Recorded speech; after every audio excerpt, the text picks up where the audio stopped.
usted se ha puesto a pensar que la juventud divino tesoro sí, pero que se acaba muy rapidito y que usted muy pronto va a ser un adulto mayor? ¿Se ha hecho esa reflexión? Ahí le dejo la inquietud. Tenemos hoy la presencia de Laura Catalina Cano. Bienvenida, Laura Catalina, ¿cómo estás? Muy bien, muchas gracias Marión, muchas gracias a todos por la invitación. Es un gusto para mí estar acá con ustedes. Igual para nosotros, es un motivo de gran alegría. Laura Catalina es gerontóloga, es muy joven, ustedes la ven muy joven, pero inmediatamente salió de, bueno, ¿en qué momento decides tú ser gerontóloga? Bueno, realmente cuando terminé la universidad, el colegio, perdón, no sabía, no tenía mucha claridad de qué quería estudiar, solo sí tenía claridad de que lo que quería estudiar tuviera una conexión con las personas, que quisiera en ese momento lo que quería era servirle a las personas y hacer algo por los demás. Eso me hacía sentir feliz solo de pensarlo. Te movía. Sí, hablé con alguien, en ese momento era mi asesor espiritual, el padre Eduardo Toro, y le decía, padre, ¿yo qué puedo estudiar? Yo no quiero estudiar para trabajar con niños, porque yo era recreacionista en mi tiempo de universidad, para, como todos pues en ese sentido, quiero estudiar algo diferente que no esté detrás de un escritorio, quiero aprender a construir con la gente, quiero hacer cosas diferentes. Y él me dijo, ¿y por qué no estudias gerontología? Yo le dije, ¿y qué es eso? No tenía ni idea, acaba de salir del colegio, pues tenía 16 años, entonces no tenía... Y empecé a buscar esa profesión en las universidades de Colombia. Colombia es el único país en donde se forman gerontólogos, digamos, en posgrado, ¿cierto? Ajá. Y desde ahí empecé a buscar, me encantó el pensum, me conectó y dije, esto es lo que yo quiero, me identifica con el servicio, me identifica por hacer algo diferente y me encantan las personas mayores, pues realmente no tengo temor en decirlos que las amo, tengo pasión por el trabajar con y para ellas. Detengámonos ahí, ¿por qué? ¿Por qué? Una de las razones, primero, es la vocación. Acá hay que tener sentido por la vocación del trabajar con personas, independientemente del ciclo de la vida en la que se encuentren, ¿cierto? Sin embargo, yo crecí con personas mayores, rodeada de mis tíos, de mis tías, de familias extensas como las familias de hace varios años, ¿cierto? Y tenía mucho amor y respeto por ellos. Entonces me conectaba desde allí, desde lo que fue mis bases y mis principios a nivel familiar.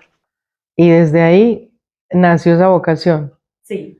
Bueno, y a partir de cuando la has ejercido, ese concepto y esa idea que tenías de trabajar con personas mayores, ¿ha cambiado o te encarreta más cada vez? Cada vez soy una apasionada por este tema, me encanta, soy una apasionada, lo amo. Ya llevo más de 16 años digamos, ejerciendo mi profesión. Siento que es de los regalos más lindos que Dios me ha dado, de las experiencias de vida maravillosas. El ser gerontólogo te transforma la vida. No es solo trabajar con y para los otros, sino también empezar a transformar tu vida desde tu propio proceso de envejecimiento como tal y poder tener una perspectiva diferente ante el que está envejeciendo y ante el que ya está en una etapa de vejez o vejeces, como hoy hablamos de vejeces, la vejez no es una sola, son diferentes vejeces. Diferentes etapas. Diferentes vejeces, todos envejecemos diferente. Ah, todos, de acuerdo Todos, a la escuela que claro. hayamos tenido, Y a la historia de vida, al transcurso de vida, a los sucesos de vida. a lo económico, Todos los la factores compañía de la influyen. familia, el apoyo familiar. Es que se debe crear toda una parafernaria en torno a esa persona mayor de la familia, ¿no? Sí, mira, la familia juega un papel fundamental, trascendental, y no solo en la persona mayor, sino en los que estamos envejeciendo, acompañando a esa persona mayor. Hoy en día está dividido, queremos pensar que la persona mayor está allá, la familia está acá, los niños están acá, pero realmente somos un solo núcleo, somos una célula de la sociedad, la familia, una familia que está conformada por diferentes personas y dentro de esas personas todas están envejeciendo, desde el que está en el proceso de gestación hasta el que tiene 100 años, ya es un centenario o ya es un octogenario porque tiene 80 años, ya es y así, todos están envejeciendo y hay otros que ya llegaron a su etapa de vejez, que es lo que hoy se denomina socialmente persona mayor, ¿cierto? Que son las personas que tienen más de 60 años. Y de ahí para adelante hay otras clasificaciones como tal, octogenarios, nonagenarios, centenarios, o se habla también de la nueva longevidad o de la longevidad. O sea, los términos son diferentes, la significancia lo mismo, podríamos decir. Sí. ¿O cuál es la diferencia para llamarlo o longevo o persona mayor? Mira, hay algo que le marca la diferencia y es cómo envejeció esa persona. Si envejeció con calidad de vida, si envejeció en condiciones de bienestar, si llegó a esa etapa de la vejez y ahorita hablabas de algo muy importante y es de los jóvenes. Normalmente cuando estamos jóvenes no pensamos en las personas, en ser viejo. Nos cuesta mucho y más hoy en día, que es la tercera causa de discriminación en el mundo. Y vemos que en las redes, en el mundo, hay un gran estigma acerca de la vejez. Y envejecer, que nos salgan arruguitas, que tengamos canas, que todos esos cambios que son biológicos, pero también hay cambios sociales y familiares, son normales y están dentro de ese ciclo de la familia y están dentro de ese concepto de ser mayor y de envejecer en un núcleo familiar también. Y de la travesía por la vida. Yo te pregunto una cosa, Laura. Antes, si uno mira dentro de su proceso de estudio sobre la historia y cuando nos devolvemos a nuestros aborígenes, en ese momento puntual, la persona de determinada edad era considerada el sabio por sus vivencias, por las travesías de vida, por las batallas distintas que le había tocado y era un referente de mucho respeto y de un consultar siempre que se iba a tomar una decisión importante para la tribu o para una familia de la tribu. ¿Estamos en lo cierto? Sí. Hoy día, si hacemos un paralelo hoy y antes, ¿cómo lo definirías tú? Bueno, desde el paralelo también hay ahí como una perspectiva antropológica del proceso de envejecimiento y de las vejeces como tal. Desde esa perspectiva antropológica, nosotros podemos ver que el ser mayor es diferente de acuerdo también a la cultura y está connotado a partir de lo que acabas de plantear. Hay todavía culturas que respetan mucho la palabra de la persona mayor. De hecho, nosotros tenemos, por ejemplo, en la cultura indígena, en nuestras comunidades indígenas, los caciques o ciertas personas son los chamanes son personas mayores, ¿cierto? Mucha sabiduría. Y tienen en cuenta su opinión, su experiencia. También tenemos presidentes que son mayores. La diferencia es no sé hasta qué punto se reconocen como viejos, como persona mayor, ¿cierto? Entonces ahí hay que analizarlo desde allí y depende también la cultura, el entorno donde se desenvuelve ese proceso de envejecimiento y vejeces. Sin embargo, hay algo que también hoy lo permea y hay un libro que se llama El pensamiento del hombre occidental. Y es como, y eso lo aprendí en mi formación de posgrado como especialista en intervenciones psicosociales.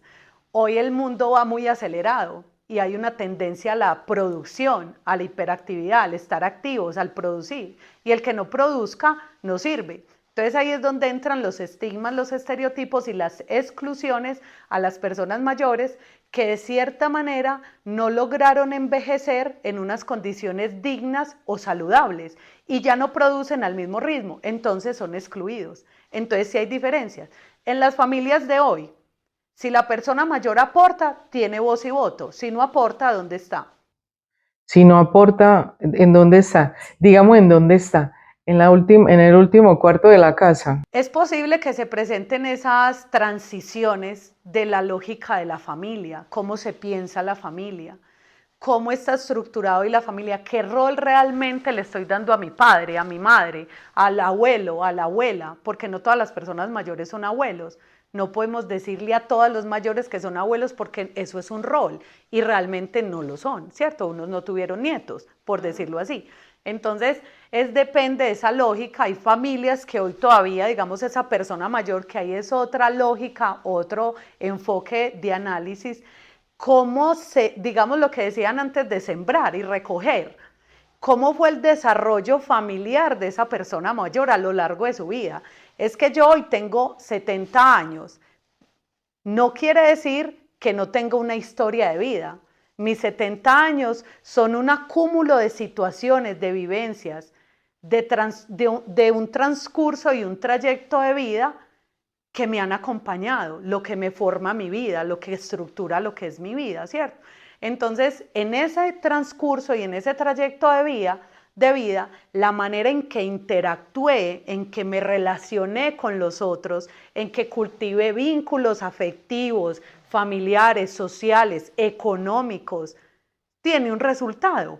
Entonces, si yo a mis 20 años tuve mi esposa y mis hijos y me fui de la casa porque me dediqué a hacer el ferrocarril y volví a los 30, 40 o 50, 30 o 40 años después, ¿qué puedo esperar? Y hoy hay múltiples fenómenos de eso y realmente las familias también sufren.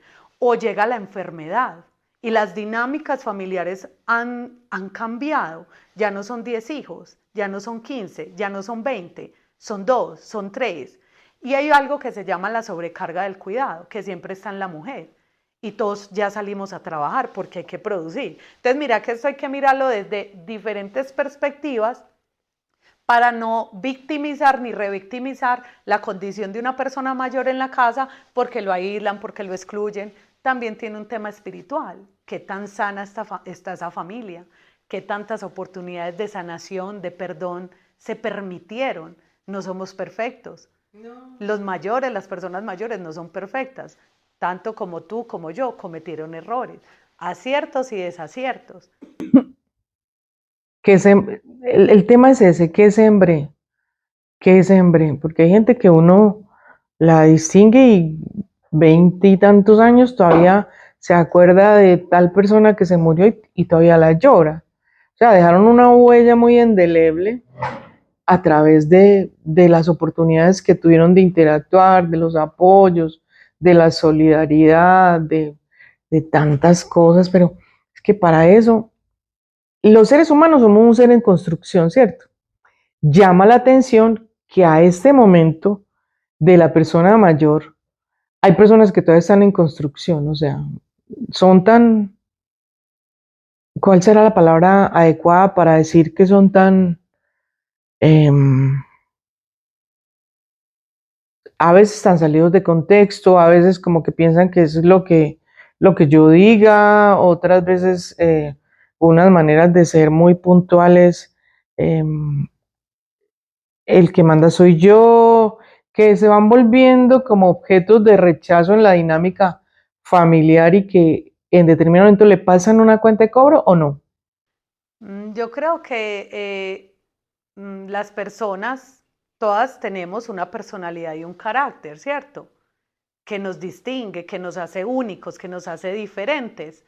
Y adicionalmente a eso, tuvimos una historia de vida que presentamos sucesos de vida, sucesos vitales, acontecimientos, ventanas de oportunidad que aprovechamos o no y que nos forjan y nos caracterizan lo que somos. Entonces, cuando haces mención a eso, espero entenderlo desde allí o lo tomo desde allí.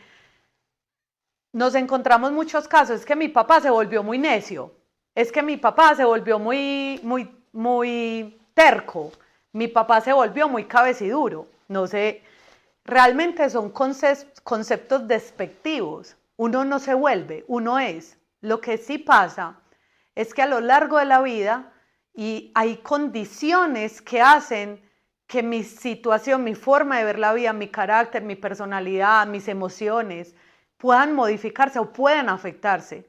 Entonces ahí podemos entrar a una historia, por ejemplo, a un suceso de vida, de un duelo, de una pérdida, de una historia de maltrato, de violencia que vivieron mucho nuestras personas mayores. Y eso deja en ellos unas heridas. Y ahí es donde los psicólogos hablan mucho de las heridas de la infancia, cuando no se trabajan. Cuando un problema, que puede ser una situación de conflicto, un duelo, una pérdida, se me convierte en un trastorno, en una depresión, en una enfermedad, porque no lo trabajé, no lo elaboré. O cuando ya llegamos a condiciones de enfermedades neurodegenerativas y empezamos a ver unos cambios importantes en esa persona mayor que las familias desconocen absolutamente, que llegan esos cambios a familias donde no hay vínculos estrechos, afectivos, y no voy a aceptar ese cambio, no lo entiendo, entonces excluyo. Es la más fácil, realmente es la más fácil. Claro, demasiado fácil, demasiado fácil. En tu labor y en el desempeño, ¿qué caso has tenido así que te haya llamado muchísimo la atención, que casi haya sido un punto de quiebre para ti y que hayas dicho, no, esto me puede, cosa tan brava, y como que hayas pensado mirar la puerta, no creo que no lo asimilo, o por ahí no es? Bueno, realmente desde que empecé este proceso ha sido todo maravilloso. Pueden decir, Laura, eso es mentira. No, realmente, si me devuelvo a todas mis experiencias laborales y profesionales, tanto en lo asistencial, en lo administrativo, en lo directivo, en lo académico, digo, todas me han dejado un gran aprendizaje que marca mucho cuando tienes contacto directo con las personas mayores. Siempre lo he dicho, me encantaría que los jóvenes, las familias hicieran una pasantía por un centro de protección social, que conocieran, uno con una persona mayor conoce la vida desde el principio hasta el fin y te puedes proyectar, te puedes identificar, te puedes dar cuenta de cuántas oportunidades tienes para ser mejor, porque ellos te cuentan su historia de vida, ellos te cuentan sus aciertos y sus desaciertos. Yo lo vivía con ellos, me encantaba, yo les decía, vivía en los centros de protección hasta que más me podía quedar. Y escucharles sus historias y muchas veces confrontarme porque lo que querían simplemente era morir. El momento de la muerte también, y me encanta todo el proceso de muerte. ¿Cómo impacta? Eso me impactaba. ¿Cómo llegamos a ese desenlace, a ese final? Impactante también, me movía mucho. Las personas mayores que a pesar de que tenían todos los servicios, nada les satisfacía, nada. Eran conflictivos y me cuestionaba mucho, yo no entendía en ese momento de mi vida, estaba empezando mi vida laboral en ese entorno, yo no entendía, yo decía, pero ¿por qué? Tienen todo, si les duele el estómago, llega la enfermera, si les duele la cabeza, pues todo lo tienen, nutricionista, gerontólogo, ¿por qué? Entonces eso me generó la necesidad de conectarme más con ellos para evitar el juicio, para entenderlos más, por eso también hice la especialización, porque quería saber llegar de una manera diferente, sin el juicio, sin el planteamiento tecnicista, tecnócrata, que nos acompaña muchas veces a los profesionales, sino a lo humano, conectarme con esa vida de qué es lo que le pasa, porque a pesar de que lo tiene todo, nada lo satisface, y en las condiciones que muchas veces mueren. Eso me llamaba mucho la atención y muchas veces me sentía tan frustrada. Yo, pero hicimos todo y nada fue suficiente. Terminó quejándose o ahí fue cada vez entendí más que somos totalmente únicos, únicos, irrepetibles, que nuestra historia de vida, nuestros sucesos, la familia, el entorno en que nos desenvolvemos, lo que hicimos y lo que no hicimos, ojo jóvenes, ojo familias, eso queda marcado, eso no se olvida, eso está ahí, eso nos va a acompañar siempre, eso está dentro de nuestro ADN, como lo mencionabas ahora. ¿Cómo construir? Somos sujetos en construcción hasta el día de la muerte, hasta el día de la muerte. Procesos de perdón, de sanación, ver personas mayores como en su proceso agonizante, solamente esperando la visita de sus hijos para pedir perdón. Eso me marcaba, yo decía, uy, no. Y los hijos no llegaban, es que esa es la otra parte, no llegaban, uy, no. Pero no quiero victimizar a las personas mayores, creo que son procesos, esto no es de victimizar ni revictimizar al mayor, como se acostumbra, no. Todos tenemos una historia de vida y unos resultados de esa historia de vida. Y todos tenemos unas emociones que finalmente abarcan unos sentimientos, entonces ahí como el juzgar no entra en esa esfera, porque juzgar a quién, al hijo, juzgar a quién, a la mamá que, que se portó, o al papá, y que creó unas situaciones para pedir perdón a la hora de irse. Con respecto a la hora de irse, en lo que has visto, uno sabe cuándo se va a morir. Pues mira, casos, vamos a hablar de casos. Acá no, si le meto ciencia, muy complejo. Me encanta también el tema de la ciencia. Esto no se puede desconectar de todo un proceso integral. Sin embargo, decía, si la NASA llegara a los CPSAM, a los centros de... no creería, no creería lo que pasa. Realmente no, no, es muy complejo. No podría explicar. No, no sí, sí te puedo decir, una persona mayor que hoy me dice, Laurita, yo me quisiera morir mañana, Dios quiera que venga por mí mañana, y al otro día amanecer fallecía, no, pues, entonces vos me decís, no, Laura, no, eso no es relevante.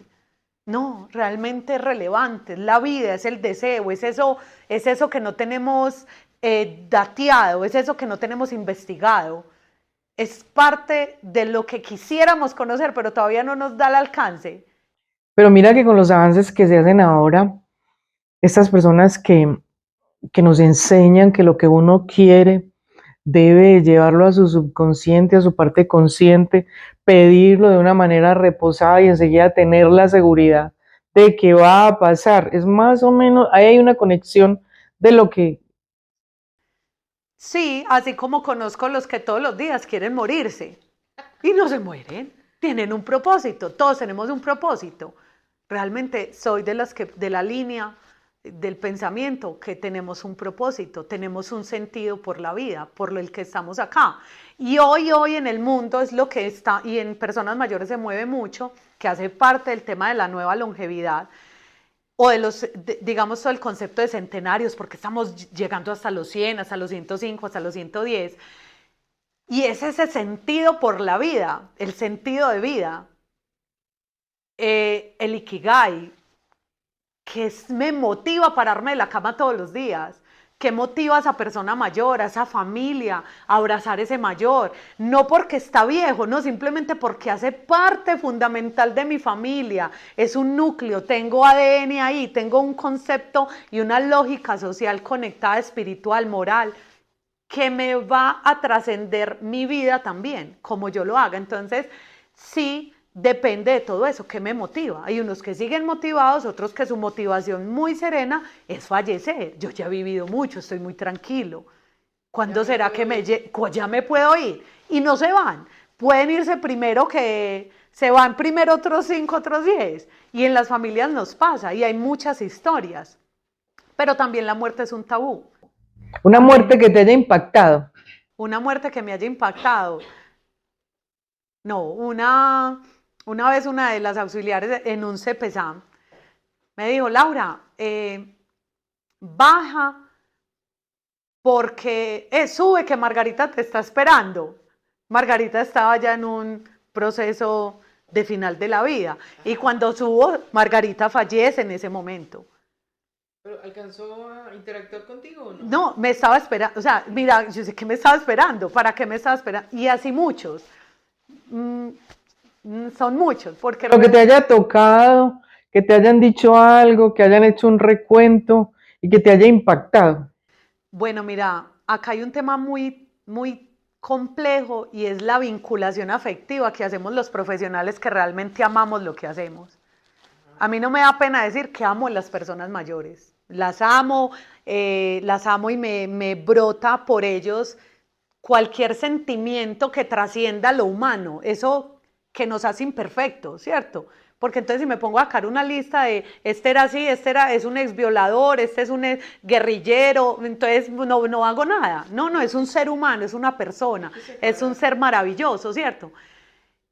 La pérdida de 2 o 3 que eran mis amigos dentro del proceso de acompañamiento y fallecen de un momento a otro, o entre las despedidas, lo que llamamos las despedidas, cómo llegan a despedirte, pero es un tema que no se cree. Es que mi mamá se despidió de mí antes de morirse. ¿Qué te dijo? No, gracias. O una que me decía todos los días, Laurita, no trabaje. Yo trabajaba tanto y mire cómo me enfermé. Así me decía. Y un día falleció de una manera compleja en un hospital. Entonces esas pérdidas de esos viejos que tú logras, de esas personas mayores, quiero hacer claridad. Sé que en el mundo hoy técnicamente, y puedo ir en controversia con esto, la palabra viejo es enmarcada en un concepto de edadismo. Yo lo tomo desde una denominación a una etapa de la vida, como decir juventud o niñez, ¿cierto? Vejeces. Y no lo hablo desde una estigmatización o una acción peyorativa de esa condición, por si en algún momento menciono este concepto.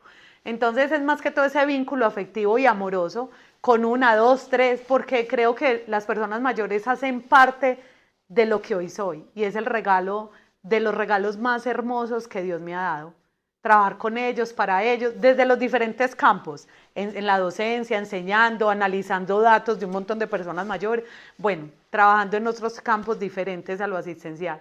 Entonces, digamos que podrían ser muchas historias, porque las personas mayores, pues de ahí sigue la muerte en el común denominador, aunque cualquiera de nosotros puede morir en cualquier momento. Yo voy a tomar la iniciativa porque tú te vas por los lados.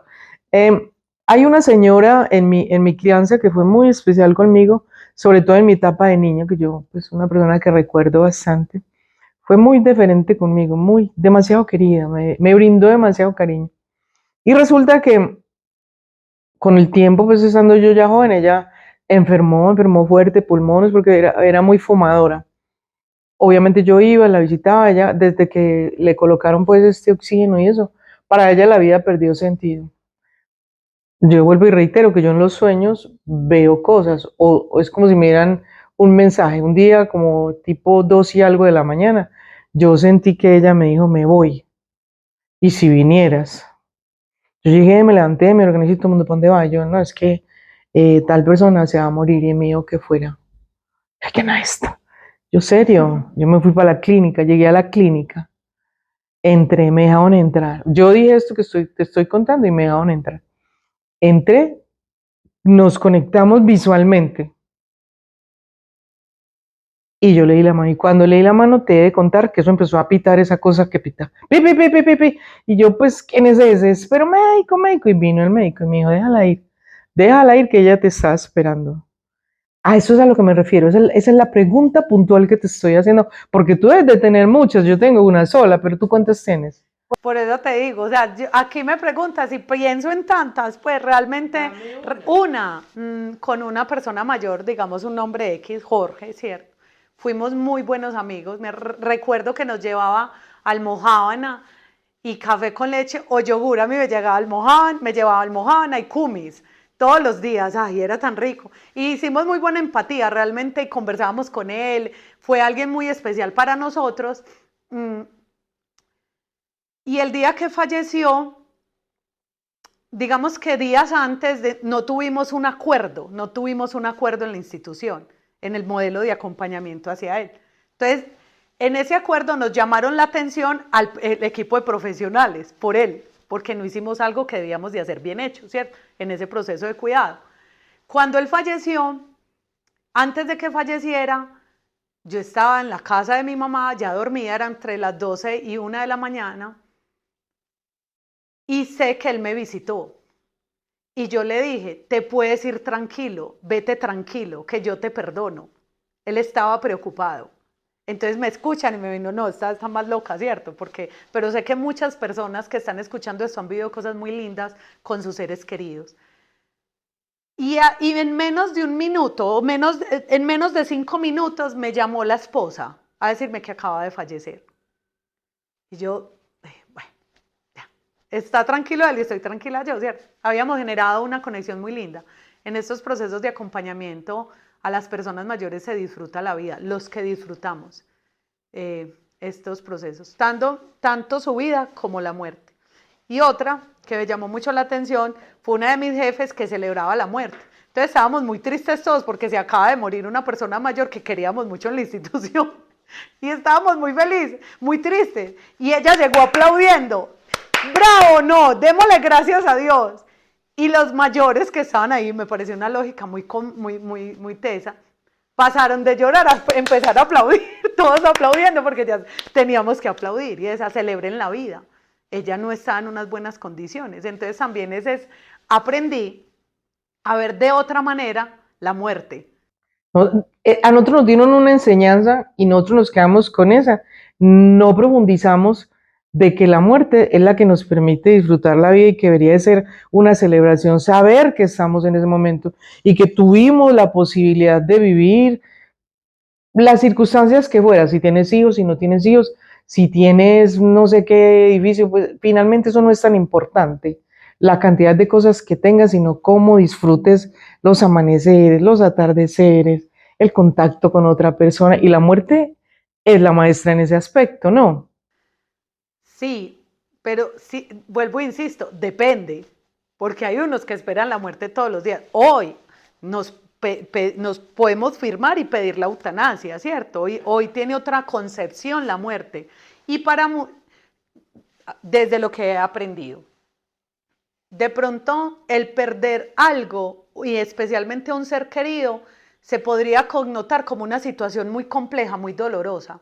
Está dentro de las mayores situaciones que nos generan sufrimiento, verdadero sufrimiento. Porque a diferencia de las cosas, esa persona no vuelve, ¿cierto? Y nosotros somos muy apegados a las personas, tenemos apegos. Y el duelo, ahí es donde viene todo el tema del duelo, y más en la muerte, porque muchas veces cuando fallecen las personas, tengo por ahí algo pendiente con ese que falleció, quería hacer algo y no lo pude. Hay una persona que es Elizabeth Kluber, que ella es una de las maestras del duelo y ojalá la escuchen, ella ya no está, pero deja su teoría y es algo maravilloso. Pero entonces ahí dentro de lo que es la muerte hay muchos también tabú. Y hoy para muchos la muerte es también su tranquilidad y han logrado trascender, han logrado entender que la muerte hace parte de la vida y es algo fijo que tenemos. Hay otros, como los jóvenes, como también los que la vemos tan lejos que no cuidamos la vida, no la cuidamos. O cuando llega la enfermedad, que también es muy compleja. Otros que están muertos en vida, cuando hablamos del espíritu, cuando hablamos de que no tenemos ganas de vivir, de que pasamos todos los días en ese mundo de oscuridad, que también hay muchos problemas hoy en el mundo. Entonces, depende de cada persona, depende de su concepción de la vida, del valor que le dé la vida y de lo que le enseñaron que es la muerte, cómo la vive, cómo lo vivieron sus padres, si había un fallecimiento y entonces toda la familia desencadenaba en dolor y en pérdida, o era una oportunidad para aprovechar al ser querido, a los que quedaron. Ya no está, ¿qué me enseñó? ¿Qué aprendí? ¿Cómo puedo ser mejor? O una actitud y una decisión de vida como mi gran amiga Marta, que dice que cuando uno llega a determinada edad, uno ya está como las volquetas, como las volquetas, dice, esperando para que le echen tierra. Ay, no.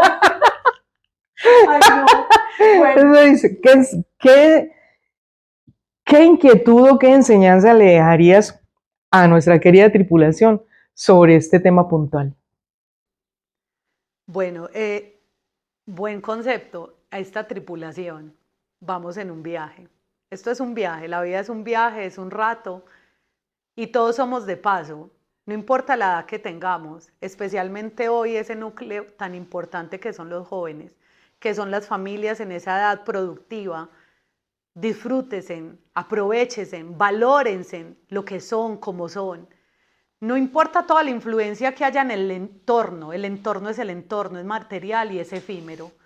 Lo más valioso es lo que ustedes sean como hogar, como familia, el tiempo que se dediquen, el tiempo que aprovechen, la sonrisa, el valor de esa sonrisa de ese hijo, el valor del correr de ese niño, el valor de esa creatividad de ese joven que a veces no nos los aguantamos, pero ellos tampoco a nosotros, porque nos perdió la paciencia, de ese mayor que también está leyendo un cambio social muy fuerte y que todo esto es un proceso de acomodación, de adaptación y de aprender a vivir todos con todos en ese núcleo que es la familia, que tiene un valor trascendental a lo largo de toda la vida, desde el principio, durante y hasta el fin. Disfrútense, valórense, Descúbrasen como seres envejecientes. Todos estamos envejeciendo y no es malo, es algo maravilloso. No nos neguemos a eso, disfrutémoslo y acompañémonos unos a los otros en ese proceso. Y este mundo puede ir cambiando poco a poco desde el valor que nos podamos dar, desde esa célula. Si tomamos conciencia de la importancia y la relevancia de este tema, podemos ir cambiando y tener más empatía por el adulto mayor. Mayor. Querida comunidad de Cero al Cosmos, síganos en las redes, suscríbanse al canal. Chao.